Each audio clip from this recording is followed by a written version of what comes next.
What if I told you that the most famous lost city in history was invented by a philosopher trying to teach a lesson about power? What if I told you that despite overwhelming evidence it was fiction, people have spent thousands of years searching for it? And what if I told you that new discoveries under the ocean floor have made archaeologists rethink everything? This is the story of Atlantis, and it is the myth that will not die. Was it real? Or did one man imagine it all? The only source for the Atlantis story comes from two dialogues written by the Greek philosopher Plato around 360 BC. Timaeus and Critias. Plato claimed the story came from his ancestor Solon, who visited Egypt and translated records from priests there. According to Plato, Atlantis was a powerful naval empire that existed 9,000 years before his time, placing it around 11,000 years ago. Here's what most history books do not tell you.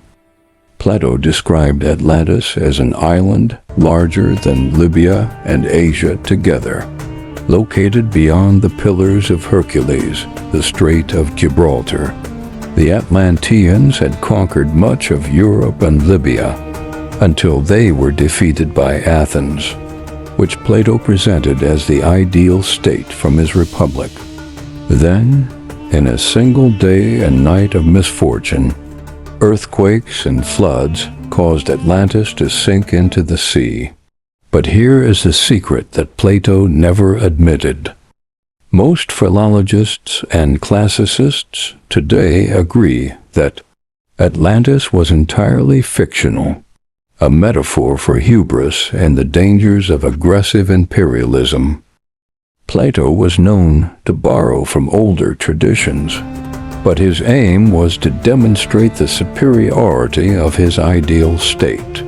The story was intentionally created as a literary contrast with the Achaemenid Empire, the great land-based power that ruled the East.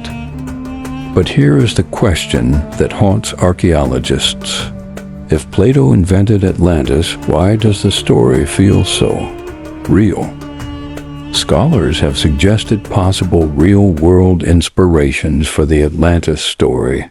The catastrophic Thera volcanic eruption, c. 1600 BC, which devastated the Minoan civilization. The destruction of Helike in 373 BC, or Athens's failed invasion of Sicily. The Minoan eruption on Santorini was massive. It sent tsunamis across the Mediterranean and may have inspired the story of a powerful civilization brought to ruin. Did Plato take a real catastrophe and weave it into a fictional allegory? Some historians say yes. Despite the academic consensus that Atlantis was fiction, the search has never stopped. New underwater discoveries have changed the landscape of archaeology. Scientists have discovered submerged Aboriginal archaeological sites, skull fragments of Homo erectus beneath the sea, and entire ancient landmasses now underwater, like Sunderland. Heracleion, known as Thonis, was a lost Egyptian port rediscovered in 2000 by the European Institute for Underwater Archaeology.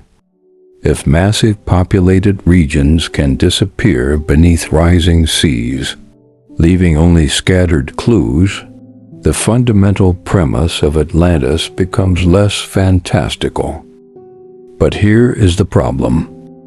There are too many candidates. Santorini, Greece, once home to the Minoan civilization, devastated by a volcanic eruption around 1600 BC.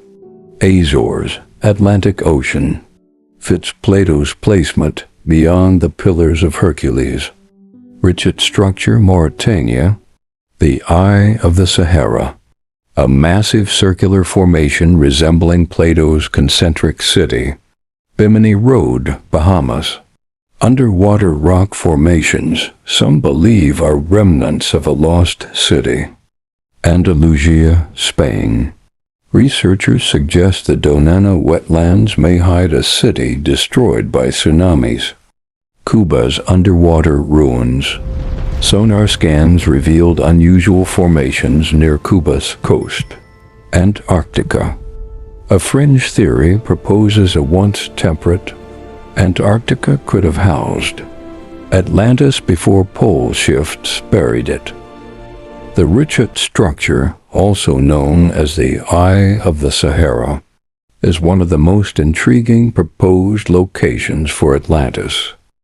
Here's the dark irony.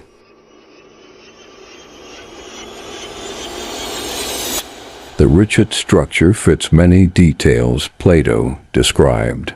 The concentric rings of land and water, the reddish and whitish rocks, the centrality of the island. But here is the problem. The Richat is not on the coast. It is far inland. Plato described Atlantis as an island beyond the Pillars of Hercules, attacked by tsunamis. The Richat has been out of water for millions of years. The theory persists, but it has major holes. In recent years, archaeologist and filmmaker Michael Donnellan has made headlines with claims of discovering Atlantis 2 miles off the coast of Cádiz, Spain. Donnellan used sonar and LiDAR to map the ocean floor off the coast of Cádiz.